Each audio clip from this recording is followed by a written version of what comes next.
c'est un exemple de ce que j'ai dit juste après, juste avant, comme quoi que tey ak ku munti doon war nga defar sa image rawatina ki ñu xam parce que tey ki ñu xam bu defee erreur moom la ñuy mbabb ki ñu xamul nag bu deful erreur kenn xam ko te comme sànq aussi wax naa ko je pense que de toute ma carrière y a pas eu quelque chose de négatif boo xamante ne gis naa ko vraiment ñu bindal ma ko à part mooy xeexu gàmmu boobu devant presque des milliers de personnes mais comme li may wax gàtt naa ñaaw naa mais ñàkkuma fayda mais le problème en est que li may wax chaque jour Sénégal nit ñi dañuy jaawale ku noppi ak ku ragal dañuy jaawale kuy daw coow ak tàppet c'est vrai que en France quand j'étais petite j'étais très très terrible même mais comme boo màggee rek am na yu bëri yoo xamante ne dañ koy wàññi jour màggal boobu gàmmu bi je me rappelle très bien et c'est quelque chose que je regrette vraiment parce que c'est après ngay xam je regrette tout comme je regrette pas aussi parce que des fois da ngay dégg tout le temps da ngay dégg ñu lay pousse di la pousse ba nga sës mais à un moment donné il va falloir dire stop pour que nit ñi xam ne que dawoo coow le ragaloo mais da ngay daw coow man ku ma woo ci guuxum soow ma woo la ci guuxum sëng noonu laa doon réagir mais imagine tu es assise à une table avec toute ta famille kenn ñëw sëgg sa nopp ne waa fee nga romb wax xaw ma ñiy dëmm lañ fu ma la fekk naa nangam tàng sa voilà genre sur le coup ay ree la may def parce que xam nga soo xamulee et en plus quelque chose qui t'a pris par surprise da ngay ree au fait j'étais devant mon téléphone bi mu sëggee wax loolu dox jaagari dem genre di ma wan ne que kooba la quoi comme on le dit j'ai pas réagi sur le coup te comme li may wax ku mu doonoon keneen ci xale yu jigéen ñi la table était ornée de plateaux de fourchettes de couteaux et d'autres choses yoo xamante ne tranchant mën nga ko utiliser bu doon keneen muy midaadi wala keneen sur le coup fi muy sëggee di wax doo ko bàyyi mu dem jam nga ko wala def nga ko dara mais ça m'a pris daf ma bett tellement ko ma tourné xool sama belle-mère tourné xool sama cousine ma ne attends luy doy na quoi parce que franchement là j'en ai marre daw naa ba sonn mais comme li ñuy wax bul fekk mu ko ku noppi toog nga tagg siditam parce que kooku bés boo daggee siditam jaral na ko bàyyi fa bakkanam et je suis comme ça c'est-à-dire que quand je m'engage dans quelque chose moom je préfère bàyyi fa man sama life donc c'est ce qui s'est passé mu ñëw dem bay delluwaat ma ne attends je vais pas laisser faire parce que lu ëpp tuuru imagine yére bi ma solo da fant bi ci ginnaaw dama ko mujj xotti suñu waa kër il s'attendait même pas à ce que ma attaqué xale bu jigéen beex yooyu dama jël sama verre bu toll nii def ci samay glaçons def ci sama ndox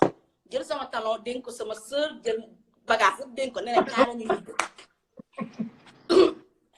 neneen kaala ñu ñibbi quoi mais la meuf elle était presque à la sortie du chapiteau mais bi may dem di ko tiim il paraît qu'il y avait une femme enceinte xam na ne damay ñëw pour attaquer pour le temps que muy jóg di réagir ak temps bi may attaquer gel bi benn la c'est-à-dire que c'était en une fraction de seconde ma rajaxe ko en arrière boobu xam nga gisuma woon nit ñi boobu j'étais beneen nit laa woon quoi et pourtant amoon na fa ñoo xamante ne man leer na ma moom ñoo fa ëpp fit mënoon nañ xeex mënoon nañ def lu leen neex parce que ñoom ci lañ dëkk mais pour une personne boo xamante ne mosoo ko dégg xeex na mosoo ko dégg tooñ na nit un bonjour nga gis xëy ko devant un chapiteau plein de monde mu attaqué c'est parce qu'il y a quelque chose quoi moo tax bi ñu génnee commandant bi di wax ma ne ko daf ma fekk sama nopp saaga ma wax ma ne ko yow commandant bu la fekkoon sa nopp saaga la da ngay réagir commandant bi dama dëgg la sax mu ne ma mais da nga war a xam ne gàmmu nga nekk patati patata ma ne ko si je regrette mais lii il fallait que ma def ko pour ñu mën ma may jàmm moo tax bi ñu xëyee ku nekk ñëw di wax ne waa nekkate yow doo ragal ma ne non c'est pas question de ça c'est-à-dire que des fois boo xasee ba màgg dangay am lu bari looy daw bu dee sa ndaw danga ko xeex danga ko foo donc je pense que boo màggee war na am lu bëri parce que ci li ma gis tey jii bu ma ko attaqué lu woon mi daal di buy gis may génn daf may attaqué neke et c'est des mêmes personnes yu toogoon ci table am nee nañ bi mu ñëwee tag toog wax ba pare da doon lox ñu ne ko diw loo demoon defi fee mu ne non dama doon tàggatoo te je pense que nit bu am fi dëgg doo dem wax li nga xam pare ñëw toog di lox et commencé di dindi ay colliers à ce qu'il paraît donc kooku da doon xaar ma génn mu xam ne maa ngi ñibbi mu fekk ma mu bettee ma ginnaaw donc yàlla def nag ma def ko loo xamante ne et s'y attendait pas donc voilà mais c'est une chose boo xamante ne vraiment je suis pas fière parce que tey jii man lañu xam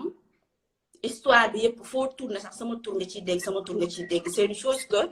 je regrette comme je regrette pas parce que ëllëg si bi nit bu waree ñëw ne xaaral ma dem cokkaas Esther dina xalaat ne kii gàmmu ga nga xamante ne ay 1000 personnes na fa toog muy songaate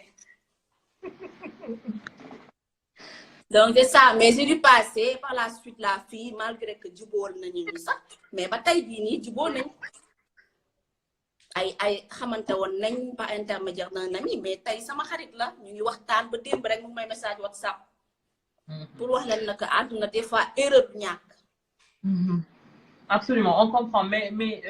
lan moo taxoon sax je voulais même pas entrer dans les détails mais lan moo taxoon il était important peut-être de revenir sur ça mooy souvent quand on est une personne connue c'est peut-être important de pouvoir gérer impulsivité man mënuma ko conseiller kenn parce que les gens qui me sont proches honnêtement ils savent je le dis tout le temps action réaction donc vouloir conseiller nit par rapport ak thème et que ñu bañ la tout le temps di la ku la comment on dit ku la tokkaas jot la donc yooyu yëpp par exemple nit boo xam ne c'est connu que tu le veuilles ou pas des fois il faut vraiment prendre sur toi mais je comprends ta position parce que man je pense honnêtement que peut-être si j'étais à ta place j'aurais pire pour les personnes qui me connaissent mais c'est aujourd'hui tey une histoire boo xam ne au fil du temps et comme tu l'expliques les gens comprennent le sens les gens comprennent ta réaction et les gens comprennent également que tu regrettes parce que ça c'est pas un contexte boo xamante ne c'était un événement religieux donc nit également def un investissement sonn si pour donc peut-être les regrets je pense que foofu mais man ku ma xam moom xam ne vraiment je ne conseille pas ça parce que tey li ma la wax ku mu doon c'est-à-dire que temps de réaction bi le temps que ma bàyyi ko muy dellu saabulam